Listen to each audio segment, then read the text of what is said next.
Aries, maging maingat sa mga pagbabuhat ng mabibigat, at huwag magpakabusog sa gabi at huwag magbibigay ng pera sa tiyahin at tiyuhin muna, ang signos na pahiwatig ng kalikasan na mula sa sikat ng araw.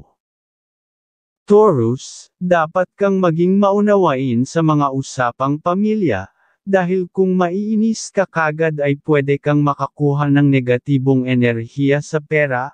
at huwag masyadong kumain ng matatabang pagkain, ang signos na ayon sa pahiwatig ng kalikasan ng mga bituin.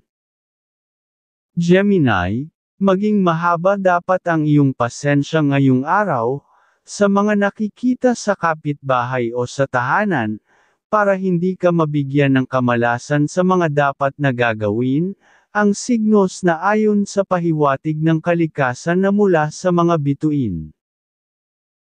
Cancer, umiwas ka muna sa malalaking tubig at matagal maligo sa gabi, nang maalagaan mo iyong kalusugan, at huwag maglalabas ng pera sa ibang tao kahit sa kamag-anak,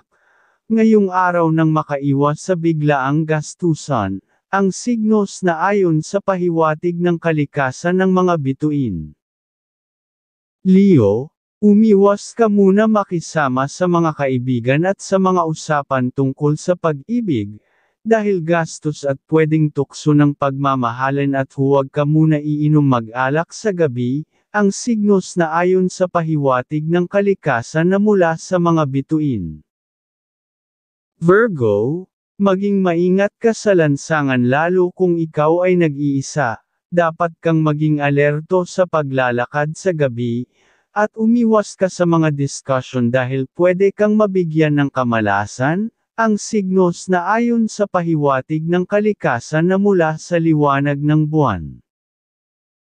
Libra, dapat ay maging manigurado ka sa pagkilos at iwasan mo ang mabilis paglalakad, at paggawa ng desisyon na mabilis baka ikaw ay magkamali ng hindi mo inaasahan, ang signos na pahiwatig ng kalikasan na mula sa sikat ng araw. Scorpio, ngayong araw ay dapat kang maging maingat na striktong ugal, lalo na sa pera para maingat mo ang hawak mong pera, at huwag ka rin gumawa ng desisyon na may kinalaman sa pera, ang signos na ayon sa pahiwatig ng kalikasan ng mga bituin.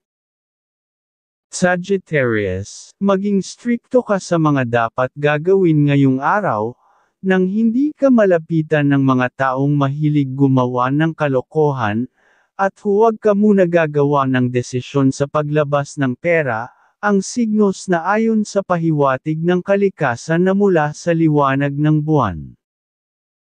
Capricorn, maging mahaba dapat ang iyong pasensya, kung tungkol sa pera at relasyon lalo na sa mga kapatid, at huwag ka magmamadali sa ikikilos at sa pagbabuhat ng mabibigat, ang signos na ayon sa pahiwatig ng kalikasan na mula sa mga bituin. Aquarius, umiwas ka sa mababahong maamoy at lugar, at kung ikaw ay bibiyahe ay maging maingat ka sa kalusugan,